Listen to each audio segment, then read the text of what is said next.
दोस्तों अभी तक हमने जाना कि हम पृथ्वी पर कहाँ, पृथ्वी हमारा सूर्य का एक ग्रह है और पृथ्वी सूर्य का चक्कर लगाती है। अब हम देखते हैं कि पृथ्वी पर हम कहाँ रहते हैं या कोई स्थान कहाँ फैला हुआ है, कहाँ पर सागर है, इसे हम कैसे निश्चित करेंगे। तो इसको निश्चित करने के लिए हमारे वैज्ञानिकों ने पृथ्वी पर कुछ रेखाएं खींची हुई मान ली हैं। ये वास्तव में रेखाएं पृथ्वी पर खींची नहीं गई हैं, लेकिन ये अध्ययन की सुविधा के लिए ये रेखाएं मान ली गई हैं। और ये रेखाएं दो प्रकार की हैं, एक अक्षांश रेखाएं और दूसरी देशांतर रेखाएं, यानी लॉन्गिट्यूड और लैटिट्यूड। तो दोस्तों आइए हम देखते हैं कि ये अक्षांश रेखाएं और देशांतर रेखाएं क्या होती हैं। क्योंकि हम जानते हैं कि पृथ्वी हमारी गोल है और इस पृथ्वी पर जो रेखाएं पूरब से पश्चिम के लिए खींची हुई मानी जाती हैं और ये वृत्त हैं, यानी कि ये गोल हैं, पूरब से पश्चिम खींची हुई हैं और ये पूरी गोल हैं, एक फीते के अनुसार, एक वृत्त के अनुसार हैं। तो ये रेखाएं, इन रेखाओं को हम अक्षांश रेखाएं कहते हैं।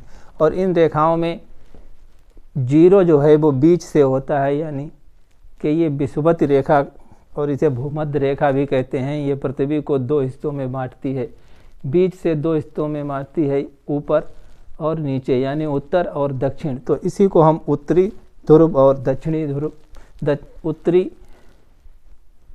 गोलार्ध और दक्षिणी गोलार्ध कहते हैं। यानी विषुवत से रेखा से लेकर ध्रुव तक के स्थान को उत्तरी गोलार्ध और इस विषुवत रेखा से लेकर दक्षिणी ध्रुव तक के पूरे स्फीयर को दक्षिणी गोलार्ध कहते हैं। और दोस्तों अब हम देखते हैं कि इस रेखाओं में एक रेखा होती है जिसे 23.5 अंश उत्तरी और 23.5 अंश दक्षिणी अक्षांश कहते हैं। इस 23.5 अंश उत्तरी अक्षांश को कर्क रेखा कहते हैं और 23.5 अंश दक्षिणी अक्षांश को मकर रेखा कहते हैं।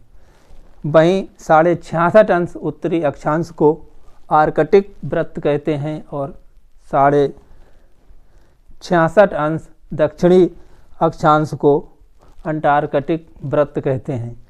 तो दोस्तों इन सभी को कैसे खींचा गया है इसे देख लेते हैं। यानी कि पृथ्वी के केंद्र से एक रेखा खींची हुई मान ली जाती है और इसी रेखा पर हम कोण निकालते हैं। तो इस रेखा से जो 90 अंश का कोण बनता है उसे जीरो मान लेते हैं और जीरो से इधर के लिए फिर हम कोण गिनते हैं, 1 2 3 10 20 30 40 50 60 70 और ध्रुव तक 90।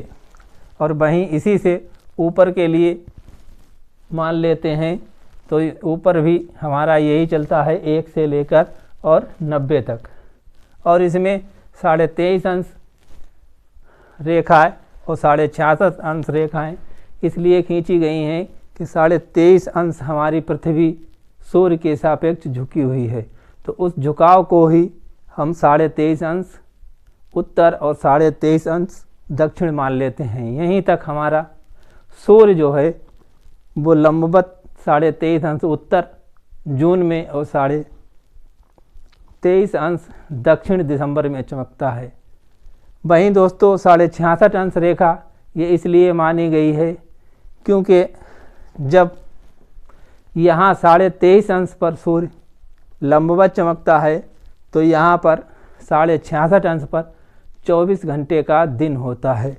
वहीं जब यहाँ 23.5 अंश यानी कि मकर रेखा पर लंबवत चमकता है तो दक्षिण में 66.5 अंश पर 24 घंटे का दिन होता है।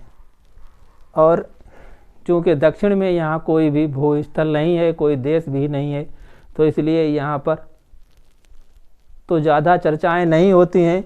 लेकिन उत्तर में हमारा जो उत्तरी भूभाग है यहाँ पर हमारे कई देश हैं। तो इन्हीं देशों में एक बहुत ही विकसित देश है जिसे नॉर्वे कहा जाता है। और उस नॉर्वे पर जून के महीने में 24 घंटे का दिन होता है। जब 24 घंटे का दिन होता है तो उस दिन वहाँ रात्रि के 12 बजे भी सूर्य दिखाई देता है। इसलिए यहाँ पर रात्रि के 12 बजे का सूर्य कहाँ दिखाई देता है ये क्वेश्चन पूछा जाता है, तो वो नॉर्वे में दिखाई देता है। वैसे ये नॉर्वे, रूस और कनाडा में भी दिखाई देता है, लेकिन चूँकि इस लाइन में सबसे विकसित देश नॉर्वे ही है, इसलिए नॉर्वे को ही मान्यता प्राप्त है। जैसे कि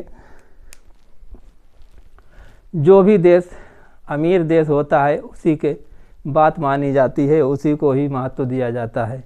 वहीं इधर हम देशांतर रेखाओं में भी देखते हैं कि देशांतर रेखा एक हमारी 0 अंश है, और 0 अंश ये कहाँ पर है, ये भी जो देश रहित होता है उसे ही ज़्यादा मान्यता दी जाती है।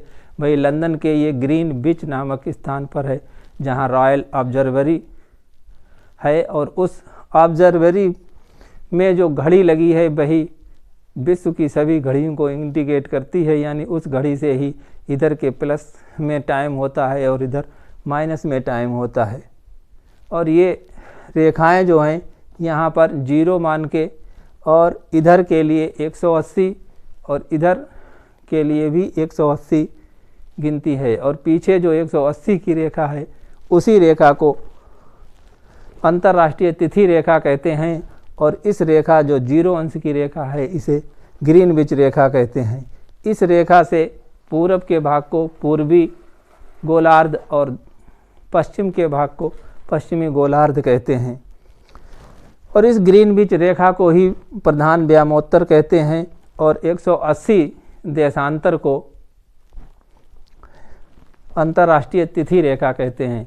तो दोस्तों यहाँ भी वही फार्मूला काम करता है, क्योंकि लंदन ही वो देश है जिसने पूरी दुनिया पर शासन किया था, और वही लंदन की ही मान्यता है आज भी। पूरी दुनिया उसी लंदन से अपने टाइम को जो है वो मैनेजमेंट करती है, और लंदन की घड़ी से ही अपना टाइम प्लस या माइनस में रखती है। वहीं 180 देशांतर पर भी बहुत से देश हैं, और वहाँ पर जापान एक ऐसा देश है जिसे उगते हुए सूर्य का देश कहा जाता है, लेकिन जापान से पहले फिजी में सूर्य उग जाता है, लेकिन फिजी को नहीं, क्यों जापान यहाँ पर सबसे विकसित देश है। तो जो सबसे विकसित होता है, जो सबसे बड़ा होता है, उसी की बात मानी जाती है। तो यहाँ जापान को उगते हुए सूर्य का देश कहा जाता है।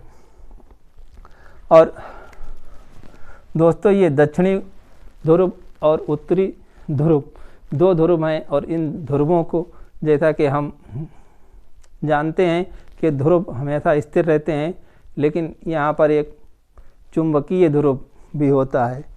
तो वो चुंबकीय ध्रुव और ज्योग्राफिकल ध्रुव यानी भौगोलिक ध्रुव से और चुंबकीय ध्रुव में कुछ अंतर होता है, और ये अंतर क्यों होता है इसे हम आगे जो पृथ्वी का भू चुंबकत्व जब पढ़ेंगे तो उसमें अध्ययन करेंगे। तो दोस्तों तब तक के लिए आप जुड़े रहिए।